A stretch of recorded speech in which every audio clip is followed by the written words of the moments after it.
അന്താരാഷ്ട്ര കൃഷ്ണാവബോധ സമിതി ഇസ്കോൺ വർക്കലയിൽ വെച്ച് പാനിഹട്ടി ചിഡാദഹി മഹോത്സവം ആഘോഷിച്ചു.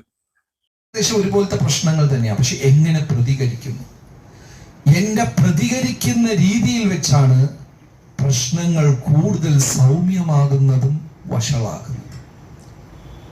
എപ്പോഴും ധർമ്മത്തിനെ ആചരിച്ച് സൗമ്യമായി നമുക്ക് പ്രതികരിക്കാൻ സാധിക്കുമെങ്കിൽ അപ്പോ അല്പം നഷ്ടമുള്ളതുപോലെ തോന്നുമെങ്കിലും ശാശ്വതമായ വിജയമാണ് ഉണ്ടാകാൻ പോകുന്നത്.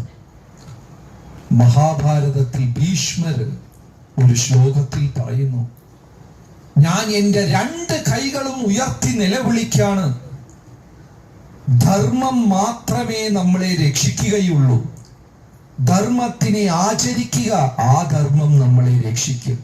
പക്ഷെ ഞാൻ പറയുമ്പോൾ കേൾക്കാൻ ആരും തയ്യാറല്ല എന്ന് ഭീഷ്മർ പറയുന്നു. അത് ഏറ്റവും വലിയ ഒരു സാധനയാണ് കലികാലത്തിൽ ധർമ്മം ആചരിക്കുക. എല്ലാവർക്കും അറിയാം കലിയുഗ ധർമ്മം എന്താണ്. കലികാലത്തിലെ ധർമ്മം നാമസങ്കീർത്തനം. എന്ത് സംഭവിച്ചാലും അത് ചെയ്യുന്ന ആള് ശരി. നല്ലോണം ശ്രദ്ധിക്കുക. ഭഗവാൻ 2 കൂട്ടരെ നിർത്തി ആര് ശരി ആര് തെറ്റെന്ന് നോക്കിക്കഴിഞ്ഞാൽ ഒരാള് നല്ല സ്വഭാവം, നാട്ടുകാരെല്ലാം സഹായിക്കും, നല്ല നല്ല കാര്യങ്ങൾ ചെയ്യും, ദാനധർമ്മങ്ങൾ ചെയ്യും, അമ്പലത്തിൽ പോകും, എല്ലാം ചെയ്യും, ജപിക്കത്തില്ല. ഇനി ഒരാള് ഹരേ കൃഷ്ണക്കാരൻ, കള്ളം പറയും, തൊള്ളാളെ ഇടിക്കും, മുള്ളും പിച്ചും മാന്തും, പക്ഷെ ജപിക്കും. ഭഗവാൻ ആരെയാ തിരഞ്ഞെടുക്കുക? ആരെ തിരഞ്ഞെടുക്കും? കറക്റ്റ് എന്നും പറഞ്ഞിട്ട് എല്ലാവരും അങ്ങനെ ആവണമെന്നല്ല. ഭക്തര് അവരുടെ ക്യാരക്ടറിൽ ഉയരണം. ഭഗവാൻ പറയുന്നു, ഭക്തജനങ്ങളെല്ലാം എന്റെ ആഭരണഭൂഷണങ്ങളാണ്. അത്ര എന്താ പറയാ, ട്രാൻസ്പെറന്റ് ആയിട്ട് നമുക്ക് ഉയരാൻ സാധിക്കണം. എന്നിരുന്നാലും നാമജപം ചെയ്യുന്നവർക്കാണ് ഭഗവാൻ മുൻതൂക്കം തരുന്നത്. കാരണം കലിയുഗ ധർമ്മം അതാണ്. മഹാഭാരതത്തിൽ ആയിരം എന്താ പറയാ ഉദാഹരണങ്ങളുണ്ട്. അപ്പോ ഇന്ന് നമ്മുടെ ഉത്സവമായി നോക്കിയാണെങ്കിൽ ചൈതന്യ മഹാപ്രഭുവിന് 6 പ്രധാനപ്പെട്ട അനുയായികൾ എല്ലാവർക്കും അറിയാം. രൂപ ഗോസ്വാമി, അടുത്തത് സനാതന ഗോസ്വാമി, രഘുനാഥ ദാസ ഗോസ്വാമി, രഘുനാഥ ഭട്ട ഗോസ്വാമി, ഗോപാൽ ഭട്ട ഗോസ്വാമി, ഇങ്ങനെ 6 പ്രധാന അനുയായികളാ ചൈതന്യ മഹാപ്രഭു. അതിൽ ഒരു വ്യക്തിയുടെ ഒരു ഭക്തന്റെ ലീലയാണ് ഇന്ന് നമ്മൾ ഈ ഉത്സവമായി ആഘോഷിക്കുന്നത്. അദ്ദേഹത്തിന്റെ പേര് രഘുനാഥ ദാസ ഗോസ്വാമി. രഘുനാഥ് ദാസ് ഗോസ്വാമിക്ക് ഇദ്ദേഹം വലിയ ഒരു ജമീന്ദാറുടെ മകനായിരുന്നു. അച്ഛന് ഏകദേശം ഒരു ദിവസം 3 ലക്ഷം സ്വർണ്ണ നാണയം പിരിക്കുന്ന ഒരു വ്യക്തിയാണ് അവരുടെ അച്ഛൻ. നമുക്കെല്ലാവർക്കും അറിയാം, ഇപ്പൊ സ്വർണ്ണ നാണയത്തിന് എന്താ വില? ഒരു കോയിന് എന്താ വില? 1 ലക്ഷം അല്ലേ? 1 ലക്ഷമൊക്കെ ആയി, അതും കൂടിയെന്നാണ് തോന്നുന്നത്. ഒരു ദിവസം രഘുനാഥ ദാസ ഗോസ്വാമിയുടെ പിതാവ് രാജാവിന് വേണ്ടി കളക്ട് ചെയ്യുന്ന, അല്ലെങ്കിൽ അദ്ദേഹത്തിന്റെ പണം കയ്യിൽ വരുന്നത് 3 ലക്ഷം സ്വർണ്ണ നാണയമാണ്. അപ്പൊ എത്ര ധനാഢ്യനായിരിക്കും? അങ്ങനെയുള്ള ആരെങ്കിലും നാമം ജപിക്കൂ? ഭഗവാൻ തന്നെ പറയുന്നു, അർത്ഥോ ജിജ്ഞാസുർ അർത്ഥാർത്ഥി ജ്ഞാനി. ഈ 4 ജപിക്കുള്ളൂ. ആര്? പൈസക്ക് ബുദ്ധിമുട്ടുള്ള ആൾ, അസുഖം ബാധിച്ച ഒരാൾ, സത്യം അന്വേഷിക്കണം, എല്ലാ സത്യവും അറിയണം എന്നുള്ള ഒരാൾ, ജ്ഞാനം നേടണം എന്നുള്ള ഒരാൾ. ഇവരൊക്കെ ഭക്തിയിലും വരത്തുള്ളൂ. എല്ലാം ആവശ്യത്തിനധികം ഉണ്ടായി കഴിഞ്ഞാൽ ആ വ്യക്തികൾ ഭക്തിയിൽ വരത്തില്ല. വലിയ ബുദ്ധിമുട്ടാണ്. അപ്പൊ അതുകൊണ്ട് ഭഗവാൻ എന്ത് ചെയ്യും? ഇടയ്ക്ക് ഒരു പല്ല് വേദന, തലവേദനയൊക്കെ തരും. അപ്പൊ നമ്മൾ കൃഷ്ണ എന്ന് വിളിക്കും, അല്ലേ? ഒരുത്തം വെറുതെ ഓടുന്നു, ഇനി ഒരുത്തം പട്ടി പുറകെ ഓട്ടിക്കുന്നു. ആരായിരിക്കും ശരിക്കുള്ള ഓട്ടം? ബാക്കിൽ പട്ടിയുള്ളപ്പോൾ ഉള്ള ഓട്ടമാണ് യഥാർത്ഥ ഓട്ടം. അതേപോലെ ഇടയ്ക്ക് എന്തെങ്കിലും ഒരു പ്രയാസം, ജീവിതത്തിൽ ഒരു പ്രശ്നം, ഒരു വഴക്ക്, ഒരു അസുഖം വരുമ്പോ അന്നത്തെ ജപം ഭയങ്കരമായിരിക്കും. ഈ കുട്ടികൾ പരീക്ഷാ കാലത്തിൽ ഈ ബാക്കിയുള്ളതൊക്കെ നോർമൽ ഡേയ്സിലൊന്നും കാണൂല, പരീക്ഷ വന്ന അമ്പലത്തിൽ കാണും. അപ്പൊ ഒരു പട്ടി ബാക്കിൽ ഓട്ടിക്കുമ്പോ നമ്മുടെ ഓട്ടം നല്ലൊരു ഓട്ടമായിരിക്കും. പക്ഷെ രഘുനാഥദാസ് ഗോസ്വാമി അങ്ങനെയല്ല. തന്റെ ജീവിതത്തിൽ യാതൊരു കുറവുമില്ല, ഒന്നിനും ഒരു കുറവില്ല. അത്ര ധനവും സമ്പാദ്യവും, ഉയർന്ന ഒരു ജമീന്ദാർ കുടുംബവും ബ്രാഹ്മണ കുടുംബവും, ജ്ഞാനവും സൗന്ദര്യവും യശസ്സും കീർത്തി എല്ലാം തികഞ്ഞ ഒരു വ്യക്തിയാണ് രഘുനാഥ് ദാസ് ഗോസ്വാമി. തന്റെ 15-ാമത്തെ വയസ്സില് മഹാപ്രഭുവിനെ നേരിട്ട് കാണാൻ ഒരു അവസരമുണ്ടായി. ആർക്ക്? തന്റെ 15-ാം വയസ്സിൽ കണ്ടു. മഹാപ്രഭു ആ സൗന്ദര്യം കണ്ടിട്ട്, ഇവിടെ എല്ലാം ചൈതന്യ മഹാപ്രഭുയുടെ വിഗ്രഹമാണ്. നിത്യാനന്ദ പ്രഭുവും ചൈതന്യ മഹാപ്രഭു. മഹാപ്രഭുയുടെ സൗന്ദര്യം കണ്ടിട്ട് അപ്പൊ തന്നെ അദ്ദേഹം തീരുമാനിച്ചു, എന്റെ ജീവിതം ശ്രീ ചൈതന്യ മഹാപ്രഭുവിന് അടിയറ വെക്കണം. ശ്രീ ചൈതന്യ മഹാപ്രഭു കീ. ഒരിക്കൽ കൂടെ ഞാൻ ഓർമ്മിപ്പിക്കാം, കൃഷ്ണ ഭഗവാൻ തന്നെയാണ് ആരായി അവതരിച്ചത്? ഇത് കേരളീയർക്ക് ഈ ഒരു വിവരം, ജ്ഞാനം കുറവാണ്. നമുക്ക് മത്സ്യകൂർമ്മം പല അവതാരങ്ങൾ അറിയാമെങ്കിലും മഹാപ്രഭുവിനെ കുറിച്ച് കൂടുതൽ അറിഞ്ഞത് ആയുധം എടുക്കാതെ നാമപ്രചരണത്തിനു വേണ്ടി മാത്രം അവതരിച്ചതാണ്. ആര്? ശ്രീ ചൈതന്യ മഹാപ്രഭു കീ. സൗണ്ട് പറഞ്ഞു. ശ്രീ ചൈതന്യ മഹാപ്രഭു കീ. കാട്ടാക്കട പ്രഭു ലേറ്റ് ആയത്. അപ്പോ മഹാപ്രഭു നാമം പ്രചരിപ്പിക്കാൻ ഈ ഹരേ കൃഷ്ണ മന്ത്രം നമുക്ക് ഹരേ കൃഷ്ണ എന്ന് തുടങ്ങി അല്ലെങ്കിൽ പോലും ഹരേ രാമ എന്ന് പണ്ടേ നമ്മൾ എല്ലാവരും കേട്ടിട്ടുണ്ട്, ഉണ്ടോ ഇല്ലേ? ഹരേ രാമ നമുക്കൊന്നും പുതിയതല്ല.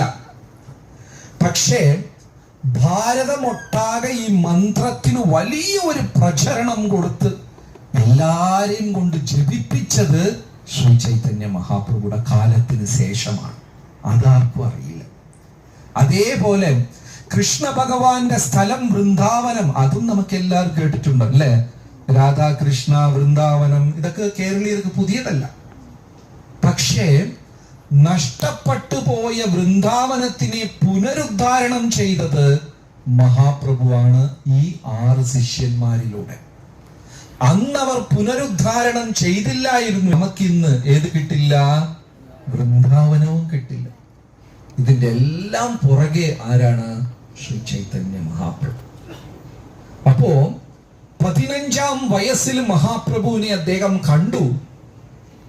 ഭഗവാനെ കണ്ട സ്വർണ്ണ നിറം, താമരൈകൾ പോലെ വലിയ കണ്ണുകൾ, ഹൃദയത്തിനകത്ത് അഴുക്കില്ലാത്തത് കൊണ്ട് ഒരു കുഞ്ഞ് എല്ലാവരെയും ആകർഷിക്കുന്നത് പോലെ മഹാപ്രഭുവും എല്ലാവരെയും നമുക്ക് നമുക്കെല്ലാവർക്കും കുഞ്ഞുങ്ങളെ ഇഷ്ടമാണല്ലേ? എല്ലാവർക്കും ഇഷ്ടമാണല്ലേ? അത് ഫ്രണ്ടിലും ബാക്കിലൊക്കെ പോകുമ്പോൾ കുത്തും പിച്ചും എല്ലാം ചെയ്യും. എന്തുകൊണ്ടാണ് കുഞ്ഞുങ്ങൾ എല്ലാവരെയും വശീകരിക്കുന്നത്? അഴുക്കില്ല. അവർക്ക് വലിയ വലിയ എന്താ പറയാ മാസ്റ്റർ പ്ലാനും കാമക്രോധ അവർക്കൊന്നുമില്ല. ഒരു മിനിറ്റ് കരയും, അടുത്ത മിനിറ്റ് ചിരിക്കും, അടുത്ത മിനിറ്റ് കളിക്കും. അതേ ഒരു 10-12 വയസ്സ് കഴിയുമ്പോൾ ഉള്ള കാമവും ക്രോധവും അസൂയെല്ലാം കൂടെ വന്ന് ആ ബൾബ് പോലെ ഉള്ള മുഖം പെട്ടി പോലെ അങ്ങ് മാറും. പിന്നെ ആകർഷണവും ഇല്ല, ഒന്നുമില്ല. കുഞ്ഞുങ്ങൾ നിഷ്കളങ്കരായതുകൊണ്ട് അവർക്ക് വലിയ ആകർഷണം. മഹാപ്രഭുവിനെ കണ്ടപ്പോൾ രഘുനാഥ് ദാസ് ഗോസ്വാമിയും അത്രയ്ക്കും അങ്ങോട്ട് അട്രാക്റ്റഡ് ആയി. 15-ാം വയസ്സിൽ ഒരു തവണയെ കണ്ടിട്ടുള്ളൂ. ഇനിയുള്ള ജീവിതം മഹാപ്രഭുവിന് വേണ്ടിയാണ് എന്ന് അടിയറ വെച്ചു. അതൊരു വലിയ തീരുമാനമാണ്. നമ്മുടെ സത്സംഗത്തിൽ തന്നെ അറിയാം, ചിലപ്പോ വർഷങ്ങൾ എടുക്കും. ജപിക്കൂ, നോക്കട്ടെ. ഭഗവാൻ സ്വപ്നത്തിൽ വന്ന് പറഞ്ഞാ ജപിക്കാം. നമുക്ക് ആ തീരുമാനം വരുന്നില്ല. പക്ഷെ ഇദ്ദേഹം ഒരു തവണയെ കണ്ടിട്ടുള്ളൂ. അതേപോലെ പ്രഭുപാദ് സ്വാമികൾ തന്റെ ഗുരുനാഥനെ ആദ്യം ഒരു ദിവസം കാണാൻ പോയി. പ്രഭുപാദ് സ്വാമികൾ നേതാജി സുഭാഷ് ചന്ദ്രബോസിന്റെ കോളേജിൽ ഒരു വർഷം ജൂനിയറായി പഠിച്ച ആളാണ്. അതേ കോളേജിൽ അദ്ദേഹം പഠിക്കുന്ന കാലത്ത് ഒരു വർഷം ജൂനിയർ ആയിരുന്ന അന്ന് ഇവരുടെ തലയ്ക്കകത്തൊക്കെ ഭാരതത്തിന്റെ സ്വാതന്ത്ര്യം അതാണ് ഏറ്റവും വലുത്. തന്റെ ഗുരുനാഥനെ കണ്ടപ്പോൾ ഭക്തി സിദ്ധാന്ത സരസ്വതി ഠാക്കൂർ ഗുരുനാഥനെ കണ്ടപ്പോൾ പ്രഭുപാദ് തർക്കിക്കുകയാണ് ചെയ്തത്. ഈ രാമനും കൃഷ്ണനൊക്കെ പിന്നെ മതി, നമുക്കാദ്യം ആവശ്യം സ്വാതന്ത്ര്യമാണ്. പക്ഷെ ആ ഒരു കൂടിക്കാഴ്ചയിൽ തന്നെ, ആ ഒറ്റ ഒരു സംഭാഷണത്തിൽ തന്നെ പ്രഭുപാദർ തീരുമാനിച്ചു, ഇദ്ദേഹം ഒരു സത്യസന്ധനായ ഒരു സന്യാസിയാണ്. ഇദ്ദേഹത്തിന്റെ വാക്കുകൾ ഞാൻ ജീവിതത്തിൽ എടുക്കണം. അതേപോലെ നമ്മുടെ ഗുരുനാഥൻ ജയപതാക സ്വാമികൾ എത്ര പേര് കണ്ടിട്ടുണ്ട്? ഓക്കെ, ഒരുപാട് പേര് കണ്ടിട്ടുണ്ട്. പരമപൂജ്യ ജയപതാക സ്വാമികൾ വലിയ ഒരു ധനാഢ്യനാണ്. അദ്ദേഹത്തിന്റെ മുത്തശ്ശന് പെയിന്റ് കച്ചവടം 100-ൽ പരം ശാഖകൾ ഉണ്ടായിരുന്നു. അത്രയും വലിയ, ആലോചിച്ച് നോക്കൂ, നമുക്കൊരു കച്ചവട സ്ഥാപനം ഉണ്ട്, അതിൽ 100 ബ്രാഞ്ചൊക്കെ ഉണ്ടെങ്കിൽ ലുല്ലുവിനെ പോലെ ആയിപ്പോവും. അങ്ങനെ വലിയ ഒരു ധനാഢ്യ കുടുംബത്തിലാണ് ജയപതാക സ്വാമികൾ ജന്മം കൊള്ളുന്നത്. ഒരു ദിവസം അദ്ദേഹം ഹരേ കൃഷ്ണക്കാരെ കാണാൻ പോയി. ചെന്നപ്പോ ഒരു ഭക്തൻ രഥത്തിന് എന്തൊക്കെയോ അറ്റകുറ്റപ്പണികൾ, രഥയാത്ര വരാൻ പോകുന്നു, അടുത്ത മാസം വരാൻ പോകുന്നു, ആ രഥത്തിന്റെ അറ്റകുറ്റപ്പണികൾ ചെയ്തുകൊണ്ടിരിക്കുക. അദ്ദേഹം ചോദിച്ചു, നിങ്ങൾക്ക് ആണി അടിക്കാൻ അറിയാമോ? അദ്ദേഹം പറഞ്ഞു, ഇതൊരു വലിയ കാര്യമാണോ? ആണി അടിക്കാൻ തുടങ്ങി. അപ്പൊ ഇദ്ദേഹം ചില ക്വസ്റ്റ്യൻ ചോദിക്കുന്നു. അദ്ദേഹം രഥത്തിൽ പെയിന്റ് ചെയ്ത് എന്തോ റിപ്പയർ ചെയ്തിട്ട് ഉത്തരം പറയുന്നു. ഒരു 2-3 മണിക്കൂറത്തെ സംഭാഷണം. അത് കഴിഞ്ഞ ഉടനെ ഇത്രയും ഒരു ഗോപാല ജയ ജയ രാധാരമണ ഗോവിന്ദ ജയ ജയ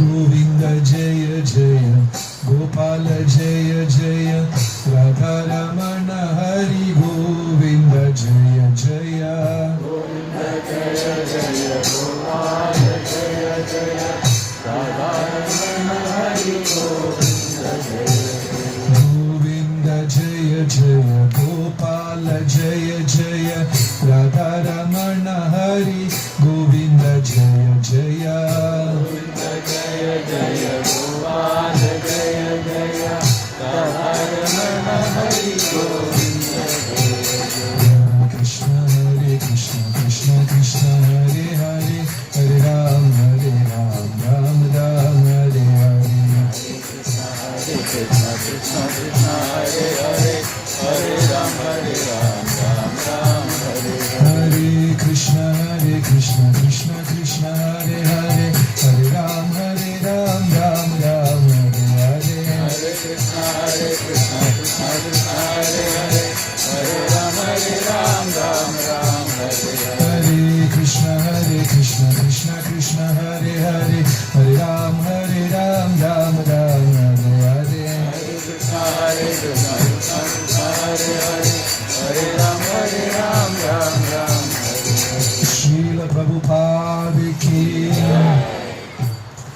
അങ്ങനെ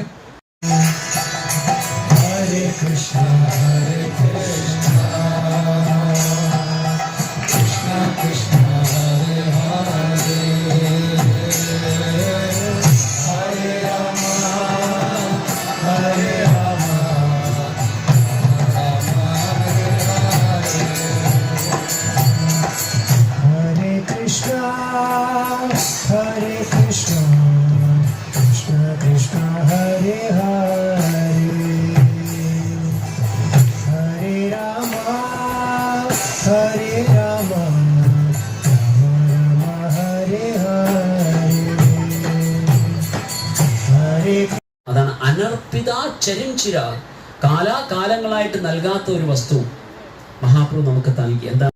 ഭഗവാന്റെ വിഗ്രഹം മറ്റുള്ള ഭക്തന്മാര് അവരവരുടെ വണ്ടി വാഹന സൗകര്യങ്ങൾ തയ്യാറാക്കുക. സോ അവിടെ പോയിട്ട് ബീച്ചിൽ ചെറിയൊരു കീർത്തനം ഉണ്ടാവും. കേൾക്കുന്നില്ലേ? ഹരേ കൃഷ്ണ. കേൾക്കാമോ?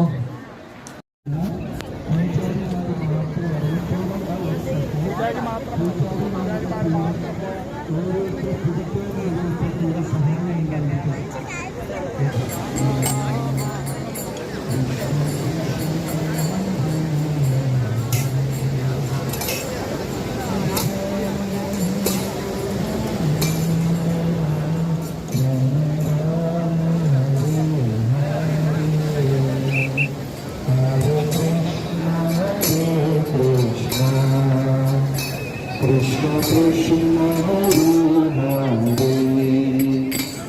Hare Hare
Hare Hare, Hare Ram, Ram Ram, Hare Hare.